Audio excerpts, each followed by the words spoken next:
My name's Debbie, and I'm an addict. But I always get that little bit of like, I don't want to go up there and talk right now.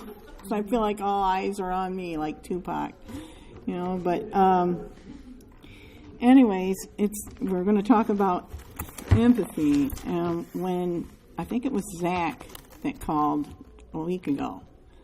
Yeah, it was only a week ago, and said, can you be our speaker for empathy? I said, oh my God, I don't know nothing about empathy. I do, but I don't know, I'm like, okay. And so I get myself psyched out sometimes when I get up to do a talk. But to me, I'll just share my experience. I remember what it was like to want to get clean and didn't know how to get clean. I didn't know anything about willingness, surrender, being open-minded, any of those spiritual principles until I got into the program. But when I first got clean, that newcomer that I was, didn't know anything. And I went through treatment for 30 days, and we had meetings in there, and I don't know what it is, but treatment center meetings are different from meetings on the outside. So when I got something in there, though, got me started to where I had the willingness to want to get clean and to go to the meetings and find out what's going on. And so when I got to a meeting, they welcomed me with a big hug and said, you don't ever have to use again. So they were showing me, I felt like they were showing me some empathy and compassion, and it gave me some hope. So I'm like, okay, I'll just keep coming back. I'll get this eventually. Just like having to be a speaker at meetings a lot, it's like walking through my fear, and I'm doing it because I have the willingness to do that. I'm willing to grow. So after a while, they gave us the keys to open meetings, and so we were being asked to make newcomers welcome. So, that willingness to understand where they were coming from when they walked in the door, that to me was giving them hope and giving them empathy. Because I've been in their shoes before. I know what it's like to get to a meeting and you don't have the courage to walk in. And then you get that courage to walk in and you have somebody that gives you a hug and they're like, what's that about? But that hug meant something to them. And they say like months or years later, they go, oh, that hug that I got, that made me want to come back. And so coming to the meetings, making them feel welcome, having that understanding of where they're coming from, helped me because it helped me get out of myself, because I'm like, wow, I am so grateful I'm not where I once was, like they are, just walking in new, off the street, scared, not knowing if they're going to stay clean, not knowing what this is about. And thank God for Narcotics Anonymous, because I felt so at home that I kept coming back, and I kept coming back for a while. I had a few days clean, and because they kept making me feel like I was at home. So to me, that's empathy. I don't know if that's empathy. Empathy is supposed to be feeling what it's like in somebody else's shoes. And to me, I wrote a little note. I just said, I know what it's like to want to stop, but I can't or don't see a way out. I know what it's like to know that if I stop getting high, what's my life going to be like living clean? So to me, what I tell the newcomer is just keep coming back. Just keep coming back. Have a seat next to us. You know, don't let them sit way over on a table by themselves, because a lot of people come in and they sit by themselves. We're from Monroe, and so Monroe is like, it's small, but we're getting a little bigger. And we have table meetings. We don't have like raise your hand kind of meetings. It's just a table meeting, and there's different tables, and book studies and things like that. And so we, you know, now I remember coming to a meeting and there wasn't anybody with a year clean. The people that had the clean time gave Carrie and I the keys at 4 months clean, and then they all left. I mean, they just didn't come back. People with clean time just didn't come back. So we were stuck opening these meetings, and we didn't know what to do. We didn't know how to help anybody else. So it's a learning process for myself to help the newcomer keep coming back. Because this isn't just like mine and Carrie's meetings. This is a we program. It's all of ours meetings. So make a newcomer feel welcome. Don't leave them stranded. I wouldn't suggest that. But what I do is when they come to a meeting, we tell them about what's going on, like with activities, that you can have fun, clean. Like we have activities coming up, a picnic in the park at Sterling State Park, and we're going to have, you know, we have a new girl that's doing the activities, because it was me for years, because nobody had the willingness to step up. So I said, you know what, you do this, I'll help you, but you do this. And it's like, oh, I can't do that. And I'm like, yeah, you can. You got help. You got a backbone. You know, you got backup. And just like today when I come up here, what I feel behind me is my sponsor, my sponsorship sister, my support at home, Carrie. I feel, and all you people are behind me, and you're helping me talk about this. And that's overwhelming. But I always cry. I can't help it. But to me, empathy comes out of we do recover.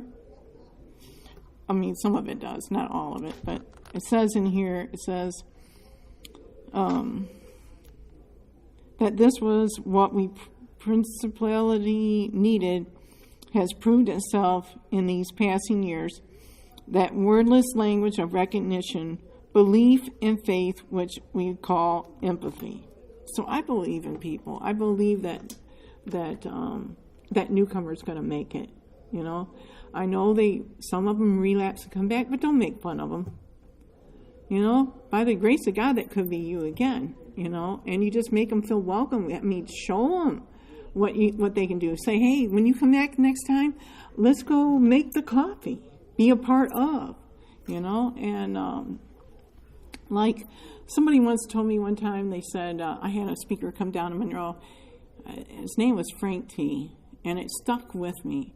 But he said, imagine a herd of zebras, and that's your recovery. And you got this lion that's your disease that's waiting to snatch you up. So if you're only going around a meeting, you're going to get snatched back up. So all of them are trying to get in the middle of this herd. So that's why I try to tell some of the newcomers, like, you know, get in and come in and open the door, help set up. We're going to have this picnic. Come and help us set up the picnic. You know, and it makes them feel like they're a part of. And some of the girls, I'm going to skip around, I think. Some of the girls that I sponsor, some of them relapse and they come back. Some of them haven't come back. Some of them have died. And I understand that. I understand this disease. I really, truly do. I've been there. I've been where some of these deaths cast its shadow and I'm like in the dark and don't know how to get out. And I tell them, look, there is a light. If you go to the meetings and you have an open mind, you'll get some clean time. Just stay in today. Just stay in today and you'll get it. You know, just keep coming back. It's like I lost track for a minute, but I have somebody right now that has relapsed many times, and she's still coming, and this time she said that she is willing to do the, come back and to work on steps, to work on herself. And so I'm grateful. Hopefully she does stay. I have faith that she will stay. I don't give up on people. I remember one time coming to a meeting, and there was people making fun of people at a table because there was 3 people nodding out at the table. And I said, look, have you ever been in their shoes? Have you nodded out? And of course they have. Or some of them that's shut up. I said, I know that when I did that one time, I remember the guy smacking me in the face. I could hear what they were saying. I couldn't feel them hitting my face. But I couldn't talk. I couldn't open my eyes, but I could hear. And I thought to myself, please don't leave me here in my mind. And I said, God, just wake me up. And I woke up. It didn't make me stop at that time, but I could hear. So when somebody's nodding at a table, say something in the first 7 words that you say, whoever's speaking, while that person's nodding, somebody's going to get something good out of that. And it might make them stay. So I was always told the first 7 words, you got the person. After that, you lost them. So make those first 7 words important. You never have to use again today, Keep coming back, come back clean. It works better, things that we say in the program. And I don't know, I wasn't going to talk about my son, but I don't know why, but I feel like I might have to say something about him. He's struggling really, really, really bad, and I did something that was majorly growth for me, because when you're a mom and you have somebody in the rooms and you see them coming, it's like, oh my God, I know what he's doing. I've been there. I know that he's going to die if he keeps doing what he's doing. And every time if he made it to the meeting, I would see like tombstones in his eyes. I would see that Pusher Man song. I was like, God, there's nothing there. He's not even here. But he is here. He made it to the meeting. So I had to learn how to show empathy for him. I've been in his shoes before. I didn't want to get clean. I didn't want to, because if I got clean, I would have to feel some feelings. And I didn't want to feel any feelings. I didn't want to feel any emotions. I didn't want any of that. I just wanted to stay numb. Because I left those kids with their dad in Florida. I just went like, hey, Mom will be back. Mom didn't make it back. So I had to deal with some abandonment issues, which I said, I didn't abandon them. I left them with their dad, but I did abandon them. I had to come with some truth. But when I see my son coming to meetings, I'm thinking, is it this time he's going to make it? Hopefully he makes it. And it's not I had to let go and work on step 1. I am powerless over other people's addictions. Only thing that I can do is carry the message. Even being his mom, only thing I can do is carry the message. Give him some hope. Don't jump all over his crap like I want to. I wrote a letter this week because he's in jail, and I wrote a letter. And the first letter, it was all judgment, and I'm like, oh nope, that ain't no good. Like, not cool, not cool, not cool. You're in jail again. I was like, rip. That ain't the way to write it. Show some empathy, Deb. You've been there. You've been in jail before. You know what it's like. I'm like, okay. And then it got to where I was too, sugarcoating it. Like, you'll be okay. And life is a journey. You know, life is a gift. Don't waste your gift. I'm like, nope. So then I went, okay, sponsor. How should I start this? And I just went, I came in at the empathy level. You know, I just said, okay, I understand where you're coming from, but I will no longer send you money. I will no longer accept your phone calls from jail. So I had to, I don't know if that's empathy or if that's my learning lesson that I had to learn, is that I had to trust the process. I had to go back to step 1 and say, okay, I'm surrendering over this. Step 2, I believe that my higher power will restore him to sanity, will restore me to sanity, because if I keep taking his stuff in, I'm not going to have any sanity anymore. And then the third step, I had to trust that my higher power is going to take care of him. So as long as I don't try to fix. So that's where I get empathy and sympathy, judgment, and enabling all mixed together as a mom. That's how I do it. And it's like, okay, I'm learning from this. I'm trying to let go. So that's where I'm at with that one. And I grew through that, and I stuck to my word. I didn't send any money because he called, had a free 1-minute phone call.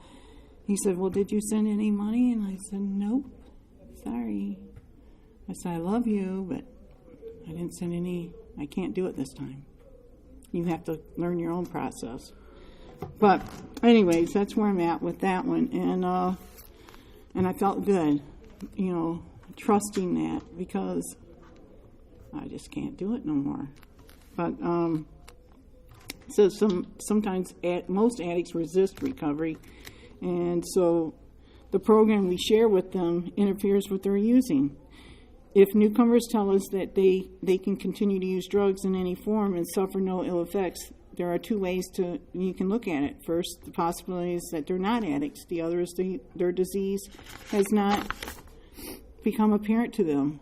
So sometimes, you know, I mean, you feel where they're coming from, but you got to also let them have their own journey and just be there to carry the message. You know, that's how I feel like.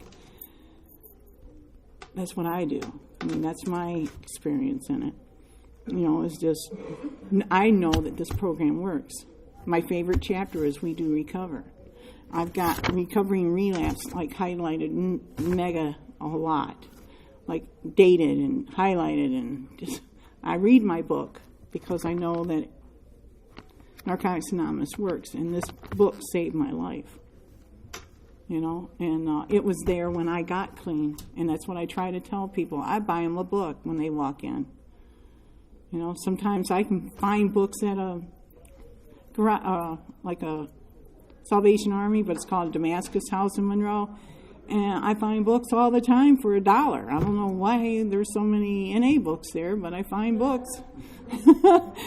So I'm like, well, pass it along and give it to people, and that's what we're supposed to do, is to carry the message and give what we have and give it away to keep it. I don't know. I know I talk too fast now. How many minutes do I have? 7? Okay. Why'd you say that? Okay. Anyways, I don't know. I really am running out of words to say, but it does work. The theme for this meeting was, what was it again? The theme of the meeting. Lost dreams arise, and things are possible. So if you keep coming back, you know, you'll have a dream. You'll have freedom from active addiction. You'll have a great sponsor like I have. You'll have a great sponsorship family like I have. I say I have the best one, because, man, I tell you what, I've grown in my sponsorship family in the last year, I think, than I ever have, and I have that willingness to help. So I sponsor quite a few women, but I sponsor the ones mainly that I'm working the steps with. Sometimes you can be a sponsor with name only, but at least they can say they have a sponsor, and when they're willing to come, I'll be there to help them. So I don't know. I guess that's all I got. That's all I have. Peace.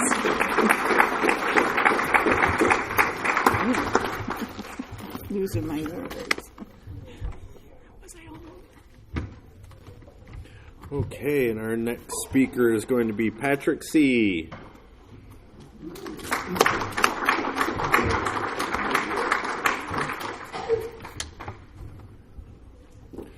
I'm a recovering addict. My name's Patrick. How y'all doing? So I qualify on what my life used to be like before I came to NA. I didn't know anything about empathy. All I knew was self-centeredness and fear. When I was still in high school, I was shooting up in my friend's bedroom.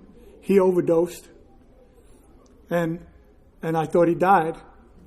So I split because I didn't want his mom to find me up there. I was just going to leave him there, let his mom find him. And I didn't want to get in trouble. And then I realized I hadn't got off yet. And I was halfway down the stairs. I turned around, went back up and got our shit, and then left with the dope. Over and over and over again, addiction robbed me of my humanity and even the ability to feel shame or guilt about the life I lived. And when I did feel shame and guilt about the way I was living, all I knew to do was get high more, shoot up. I try not to talk about shooting up, but I, use drugs to change the way I feel and to avoid reality and to numb myself. And I got bullied a lot when I was little. I flipped out one time, the first time, like I was maybe 9 or 10. These kids were standing around spitting on me and laughing at me and kicking me. And I got up and knocked this one kid, Walter, out.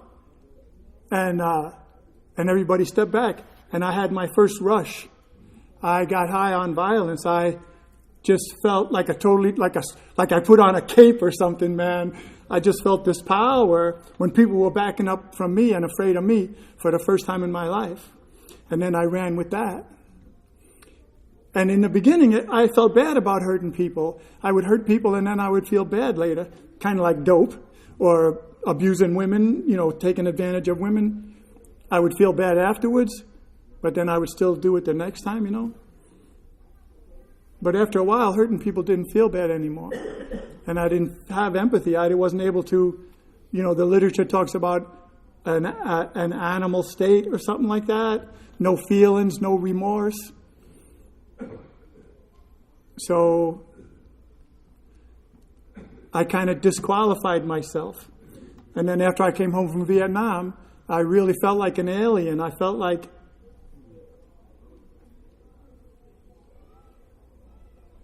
not human anymore.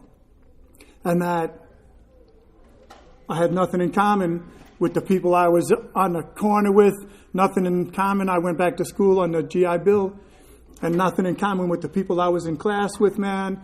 I felt like an alien. And I didn't know what to do about it. And my only solution for every feeling I almost ever had was to get high. And then, of course, getting high didn't get me high anymore. It just kept me from getting sick. And so the process of recovery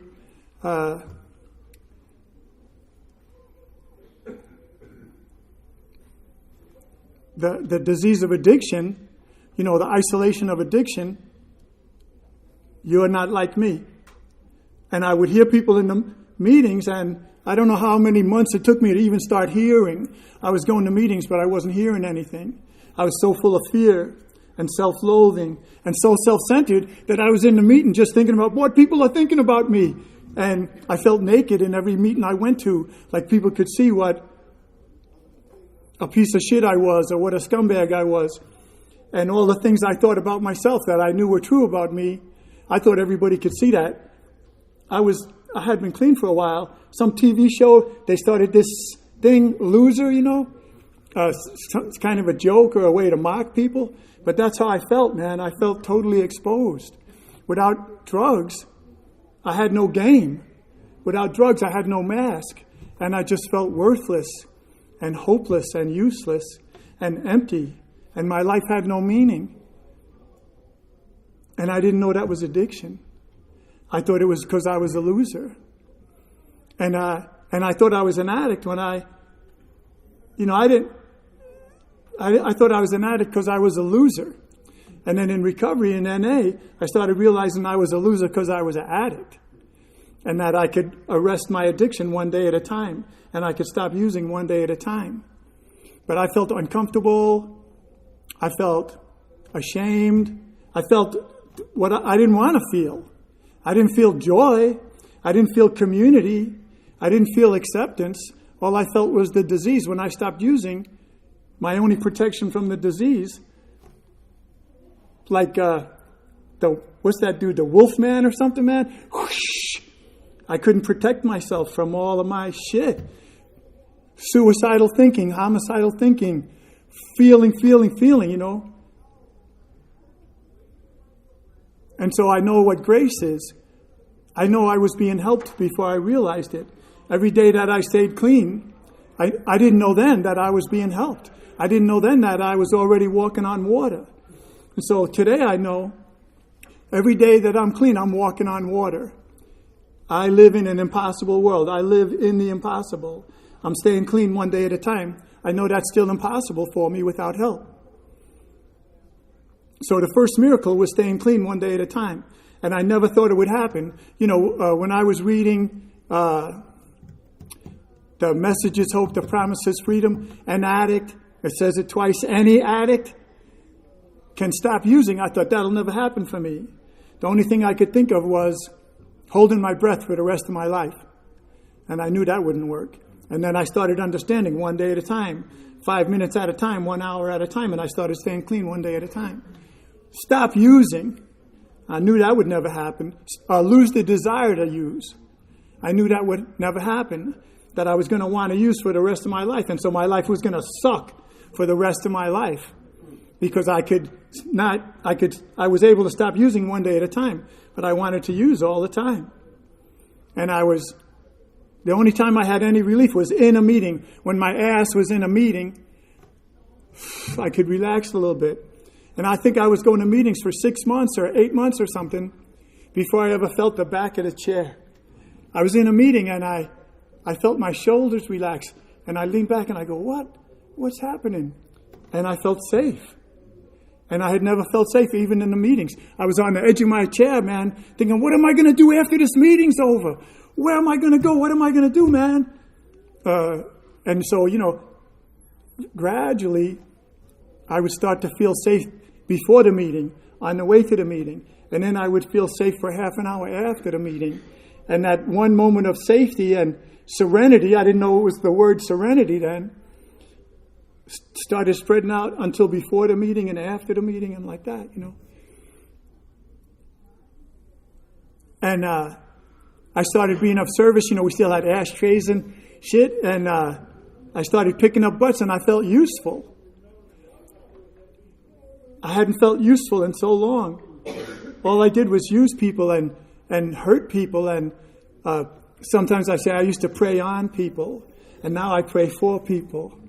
And I started caring about other people. I started caring about somebody. I don't know really when that happened, but 6 months or a year, man. My whole beginning of recovery was just about me. It really wasn't about anybody else, but I didn't want to die, and you were helping me, and so that was okay. That worked for me. You helping me stay clean, but it took a long time for me to begin to want to help somebody else stay clean. And one time when that happened, after I was clean for 17 years, 2 of my children were killed in a car accident. And, turned me upside down for about a year and a half. And I felt like a zombie. I I felt like I was using already. I was clean, but I felt empty, and my life kind of I lost my sense of purpose and direction, and I felt heavy, and I felt like I was already using. So that I only one day out of that whole time did I think about picking up, but I felt isolated. I felt all alone. I felt like nobody could understand. And people were in the meeting talking about their shoelace broke, and they were devastated.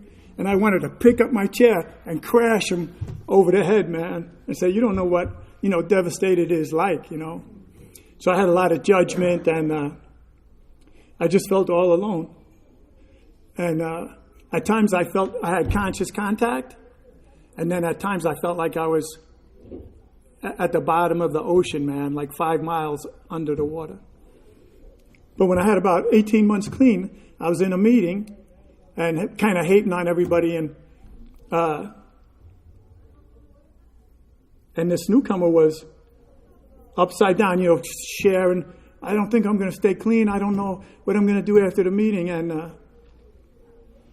I felt like I want to help this guy stay clean. I felt, and I connected with his fear and his desperation. And I thought maybe I can share something that can help this guy stay clean today. And that was like the first sunshine, the sun coming through the clouds onto my soul, man, onto my spirit. And I know now that was empathy, that I cared about another person, and I wanted to help another person stay clean. And I had that before my kids got killed, but I kind of lost that for a long time after they got killed. And so empathy is my capacity to feel your pain. But in order to be able to feel your pain, identify with your pain, I have to be able to deal with my pain first. And so that's when I got loaded, when I was in the meetings, but I was still getting loaded, it was because every time I felt pain, I would use. I didn't know how to cope with pain. The pain of my feelings, the pain of my past, the pain of all the broken relationships. And until I learned how to experience and hold my pain and give my pain to the God of my understanding and share my pain at meetings or with my sponsor. If I couldn't share at a meeting, I would share with my sponsor. Until I began to be able to embrace my own pain and process my own pain, how can I process anybody else's pain? So part of the price of empathy is having pain, my own pain, the pain of destroying my marriage, destroying my health, pretty much damaging my relationship with my children, and maybe destroying my relationship with one or two of them.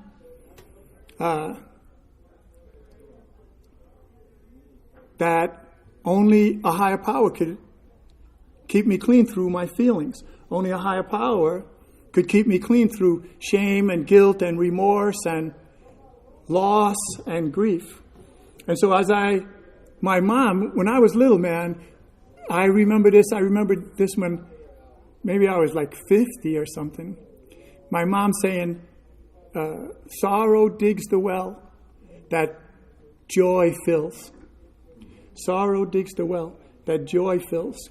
And so however much pain I've been through, recovery wants to take that pain, however much it's destroyed my life, however much it's dug a hole in my life, only recovery, only the 12 steps, only the higher power can fill that hole with joy. But I have to stop filling it with dope first. I have to stop filling that hole with sex first. I have to stop filling that hole with money first. I have to stop filling that hole with things first. So I have to learn how to feel my pain and how to survive my pain and how to stay clean through pain. And so that's why I respect everybody in the rooms, because if you're clean one day, you're a walking miracle. You're experiencing a miracle. And if you're clean for a while, I know that you have courage and humility and spiritual principles in your life that in a way they're free, but in a way it's a lot of work. Recovery is confusing because I heard a guy years ago say, recovery is a footwork miracle. That it's a miracle because all of my attempts to get clean before, clinics and treatment centers and the Marine Corps didn't work too good, sent me to the Golden Triangle. That didn't work out so good. All of my attempts to get clean before failed. Loving my kids, wanting to stay married, not wanting to abandon my children, none of that worked. So it's a miracle that I'm clean today. And it involved a lot of footwork. It involved going to meetings and asking for help and learning humility and learning how to be honest and accept responsibility for my life and accept responsibility for all the damage that I did, but not let it crush me. And so it's a miracle, but it's a footwork miracle. Recovery is a lot of work. Getting clean is a lot of work. Staying clean is a lot of work. But I don't take credit for my recovery.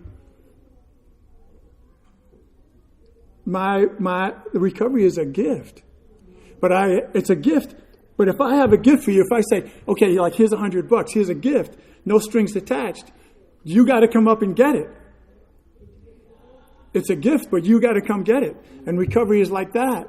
It's a gift from God, but the meetings are the footwork, the steps are the footwork, sponsorship is the footwork, learning how to serve is the footwork, and learning how to ask for help, opening myself up to conscious contact. So my experience today is my capacity for empathy is directly related to my conscious contact. That the first 7 words, empathy is the oxygen of recovery. Just like a fire, if you take the oxygen out of a fire, it goes out. When you put the oxygen in the fire, it can stay lit. Recovery is the same way. Without empathy, recovery doesn't work. And my first experience of empathy was y'all believing in me. And me being able to say, listening to people get honest in the meetings. And when people were getting honest in the meetings, man, I expected them to like burst into flames. Or the FBI come in and cuff them and take them, like that. I said, I ain't getting honest, man. But people got honest, and I was in the atmosphere of recovery long enough to where I started risking being honest. But when I first had other people being honest about having no hope when they were using, or having no meaning in their life, or having no relationships that they didn't manipulate and exploit for all they were worth, when I heard other people getting honest, I was able to say, wow, these people are like me. Lost like me. Empty like me. And so I received the gift of empathy by being able to identify with you. The longer I'm clean, mature empathy or the flip side of empathy is you're like me. Now that I'm clean and I'm happy, joyous, and free, and I have this rich and wonderful and satisfying and meaningful life, when the newcomer is sharing, empathy allows me to say, wow, I'm like you. So in the beginning, the miracle was to be able to say, you're like me. And when you were being honest, I could identify with your pain. Now, it's hard for me to identify. I'm like clean and square. When newcomers are sharing, I'm saying, damn, man, just stop doing that. What's your problem, man? How many times you got to go to jail? How many times you got to OD? Damn, man. But that's a square. So empathy now allows me to say, yeah, man, just like me. You're fucked up just like me, and I'm fucked up just like you. And so I would say one definition of empathy is love without judgment. That empathy is love without judgment. That I don't judge you for who you are or who you've become in addiction. And I don't judge you for who you are or who you've become in recovery or who you haven't become in recovery. So empathy is a gift from God, man. And it's directly related to my conscious contact. I say I either have conscious contact or constant conflict. When I'm in my will, everybody's the enemy. Everybody's in the way. Everybody gets used. But when I'm in God's will, I feel safe and loved, and then everybody's my friend, you know. I feel safe, so I don't have to get you before you get me. And I'm able to connect with your pain because I'm intimately familiar with my pain. Recovery allows me to live in the moment. One of the gifts of grieving and healing, when I was going through the loss of my children, after I kind of got back up on the shore and was able to start functioning again, when the grief would come, it would turn me completely upside down. And my heart couldn't hold anything but grief. And I would sink and feel like I couldn't dog paddle fast enough to keep my head above water. But as the 12 steps primarily, and the God that the 12 steps introduced me to, the 12 steps, the healing I came through, continuing to recover, as if my life depended on it, because my life did depend on it, with 17 years clean, with 25 years clean. I have 33 years clean now, and my life is still dependent on recovery. And they didn't save my life. It's saving my life. Thanks. I told the guy one time, but just wave in the back of the room when my time was up. He was back there for like 15 minutes doing jumping jacks and shit. I didn't even know what he was doing. Thanks, man.